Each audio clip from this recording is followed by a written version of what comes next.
बिस्मिल्लाहिर्रहमानिर्रहीम। जी स्टूडेंट्स, आज के लेसन में हम लोग देखेंगे।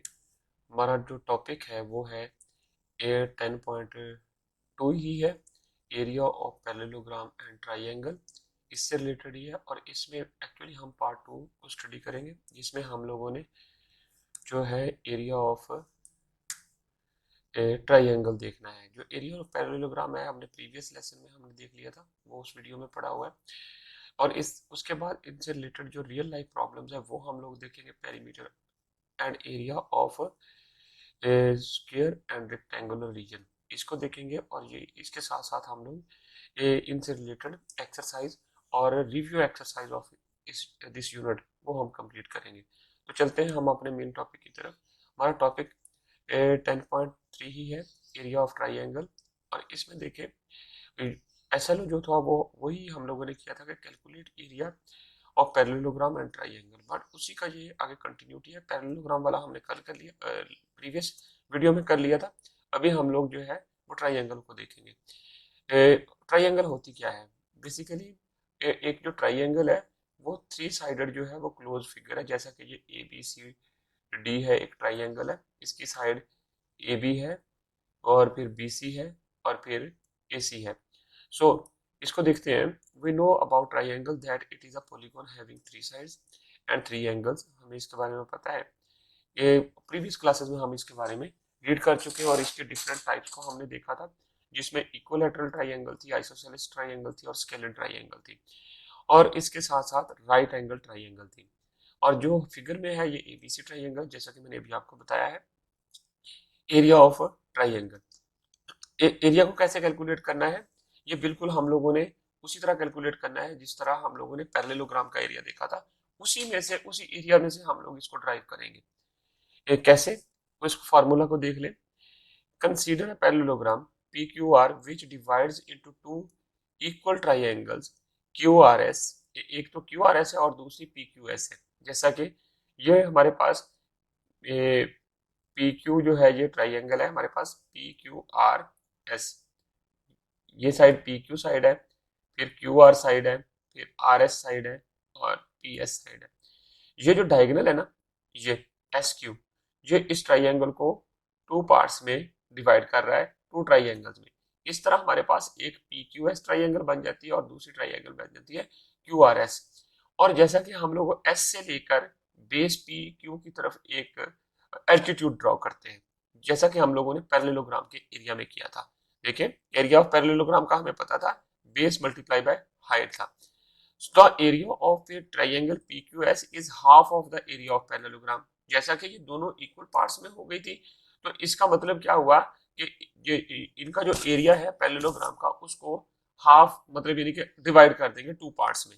सो जो एरिया ऑफ ट्राइंगल PQS है वो बन जाएगा 1/2 बेस इंटू हाइट। सो ये बन गया हमारे पास। इसी तरह एरिया ऑफ दूसरी जो अदर ट्राइंगल है QRS जो है, उसका एरिया भी यही बनेगा, एरिया ऑफ ट्राइंगल या 1/2 बेस इंटू हाइट। उस वक्त बेस ये बन जाएगी और अगर हम एल्टीट्यूड ड्रॉ करेंगे तो एल्टीट्यूड हमारे पास ये आ जाएगा। सो इसमें ये वाला जो क्यू से हमने लाइन नीचे ड्रॉ की आर एस की तरफ, तो ये एल्टीट्यूड बन जाएगा या हाइट बन जाएगी। सो जो जनरली हम लोग जो डिफाइन करते हैं एरिया ऑफ ट्राइंगल, उसके लिए हम लोग ये फार्मूला यूज करेंगे 1/2 into base into height. So ये चीज आपने याद रखनी है, ये a is equal to 1/2 b multiply by h। This formula can also be used for other triangles. जो कोई भी किसी भी किस्म की ट्राइंगल हो, इक्विलेटरल हो, स्केलर हो और जोन सी भी ट्राइंगल हो, उसके लिए हम लोग इसे को यूज कर सकते हैं। जैसा कि हमारे पास ABC एक पैरेललोग्राम है, A B C D, ABCD ये पैरेललोग्राम है। और उसमें देखिए AB और C एक अलग ट्राइंगल है और दूसरी ABDC ये हमारे पास दूसरी ट्राइंगल है। सो एक सिंगल ट्राइंगल का जो एरिया है हम लोग जब कैलकुलेट करेंगे, उसमें इसको हम लोग बेस कंसीडर कर लेंगे। ये हमारे पास बेस है,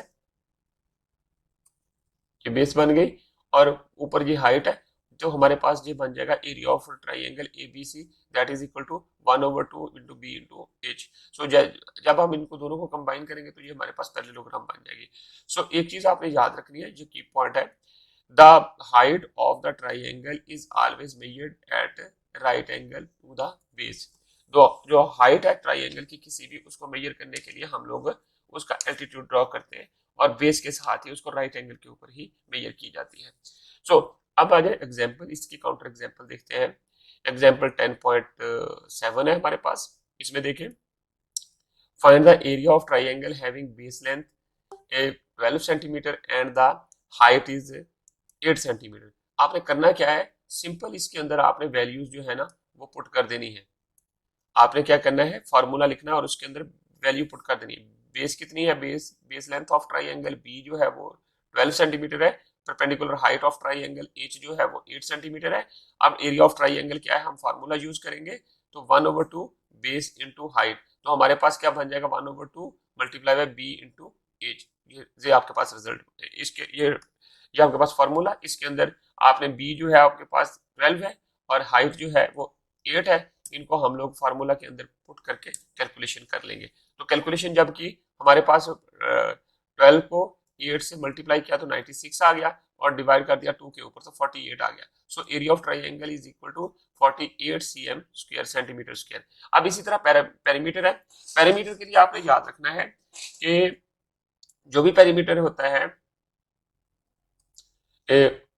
वो सम ऑफ ऑल साइड्स होती है ना, वो बाउंड्री के राउंड जो है वो उसका जो डिस्टेंस होता है उसको हम लोग कहते हैं। सो अब यहाँ पर देखें, पेरीमीटर ऑफ ट्राइंगल क्या है, sum of all side of a triangle is called its perimeter. So अगर हमारे पास एबीसी कोई ट्राइंगल है, उसका पेरीमीटर फाइंड करना है तो हम लोग side A plus side B plus side C, इसको हम लोग सबको ऐड कर देंगे तो हमारे पास बाउंड्री का पेरीमीटर आ जाएगा। सो ये बहुत आसान से क्वेश्चन है एरिया और पेरीमीटर से रिलेटेड। अब आ जाए एक्सरसाइज 10.2 की तरफ, ये हमने सॉल्व करनी है और ये बहुत आसान क्वेश्चन है। देखिए क्वेश्चन नंबर 1 क्या है, इसमें देखिए find the area of the following shapes. पहली शेप क्या है, हमारे पास एक ट्राइंगल है और इसमें देखिए हाइट जो है वो 3 सेंटीमीटर है और बेस जो है वो 5 सेंटीमीटर है। हम सबसे पहले फार्मूला राइट करेंगे। फार्मूला में हमने क्या करना है, बी इंटू एच कर देना है, बी मल्टीप्लाई बाय एच और इसके अंदर हमने वैल्यू पुट कर देनी। अब आपको पता है जो आपके पास हाइट है वो है आपके पास वो 3 सेंटीमीटर और बेस कितनी है, 5 है। 5 × 3, ये आप ओरली भी इसको कर सकते हैं। 5 × 3 15 होते हैं, 15 को 2 पे डिवाइड किया तो आपके पास है 7.5 आ जाएगा। इसका जो रिजल्ट आएगा 7.5 आ जाएगा। इसी तरह आपने क्या करना है, जब ये आपने सॉल्व कर लिया, इसी तरह आपके पास नेक्स्ट जो क्वेश्चन आएगा उसको देखिए, पार्ट 2 जो है इसका, ठीक है, ये इसको मैंने मूव कर दिया। अब हम इसका पार्ट 2 देखते हैं। पार्ट 2 क्या है, वो पैरेललोग्राम, वो भी बहुत आसान है। उसमें बेस इंटू हाइट होती है, जस्ट मल्टीप्लीकेशन करनी है, 8 को 2 से मल्टीप्लाई कर देना है। इसका जो एरिया है, फाइंड क्या कर रहे हैं हम लोग, एरिया। एरिया जो है वो इसके इक्वल आ जाएगा बी इंटू एच। यहाँ बी बेस कितनी है, 8 सेंटीमीटर है और हाइट कितनी है, 2 है। तो ये रिजल्ट हमारे पास 16 आ जाएगा। 8 को 2 से मल्टीप्लाई किया तो 16 रिजल्ट आ जाएगा। इसी तरह आपने बाकी के पार्ट्स को कंप्लीट करना है और जो रिजल्ट है अपनी बुक के साथ दिए गए रिजल्ट्स के साथ, जो पीछे आंसर है उनके साथ टैली कर लेने हैं और जो सोल्यूशन है वो अपने टीचर को सबमिट करवा देना है। तो इस तरह क्वेश्चन 2 की तरफ आ जाए। ये find the area of each shaded shape. ये शेडेड शेप्स है, उसने कहा कि शेडेड शेप्स का एरिया फाइंड करना है। तो ये देखें, बेस इंटू हाइट, ये इसका एरिया है, sum of parallel sides this one multiply plus this one और मल्टीप्लाई बाय हाइट आ जाएगा। फिर इसके साथ अब आपके पास आ जाएगा इसको 8 को 2 से मल्टीप्लाई 3 से मल्टीप्लाई कर देंगे। इसी तरह आपने इसका एरिया फाइंड कर लेना है, इनका एरिया फाइंड करने के बाद सब शेप्स का, और अपने आंसर्स को टैली कर लेना है बुक के साथ दिए गए आंसर्स के साथ। और फिर उसके साथ साथ जो है ना आपने इनका और जो सोल्यूशन है वो अपने टीचर को सबमिट कर देना है और सब अलग अलग अलग शेप का एरिया फाइंड करेंगे और फिर उसके बाद उन सबको ऐड कर देंगे तो आपके पास रिजल्ट आ जाएगा, राइट। तो अब आ जाए, यहाँ पर भी बेस इंटू हाइट है, बेस इंटू हाइट, ये फिर बेस इंटू ब्रेड्थ या हाइट, ठीक है। तो सम ऑफ पैरेलल साइड्स क्या बनेगी, ये पैरेलल साइड इसकी 8 सेंटीमीटर है, इसके ये सेंटीमीटर 4 सेंटीमीटर है, ये चीज आपने देख लेनी है। तो अब आ जाए नेक्स्ट क्वेश्चन नंबर 3 की तरफ। The area of a parallelogram is 126 cm square and its perpendicular height is 9 centimetre, find the base, find its weight. अब आपके पास एरिया वाला फार्मूला लिखेंगे, ये बहुत आसान क्वेश्चन है। ए इज इक्वल टू पैरेललोग्राम है, बी इंटू हाइट है, तो आपके पास आ जाएगा बी इंटू हाइट। तो आपको पता है आपके पास जो एरिया है ये किसके इक्वल है, ए जो है वो 126 है, cm स्क्वायर है 126।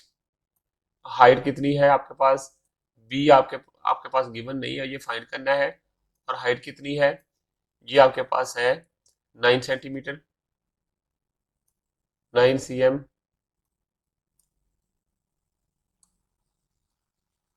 ये cm आ जाता है। और अब आप एक चीज देखें कि आपके पास ये वाला 9 है, इधर हो रहा है मल्टीप्लाई, दूसरी साइड पे जाएंगे, ले जाके इसको इधर जाके डिवाइड हो जाएगा। जब ये डिवाइड होगा, या इस दोनों साइडों को हमने 9 सेंटीमीटर के ऊपर डिवाइड कर देना है, तो जैसे ही 9 के ऊपर डिवाइड आएगा, डिवाइड करके जो भी रिजल्ट आए, तो वो रिजल्ट हमारे पास बन जाएगा। 126 डिवाइडेड बाई 9 करेंगे, तो वो रिजल्ट जो हमारे पास बनेगा वो आपके पास बेस आ जाएगी उस पैरेललोग्राम की। ये देखें 9 वन जा 9, ये 14 बनता है ना, 14 इसकी 9 के ऊपर जब हमने डिवाइड किया तो आपके पास 14 रिजल्ट बनता है, 14 इसकी बेस आ जाएगी। इसी तरह आपने क्वेश्चन नंबर 4 और 5 को कंप्लीट कर लेना है। तो स्टूडेंट्स, आई होप आपको इस एक्सरसाइज की समझ आ गई है।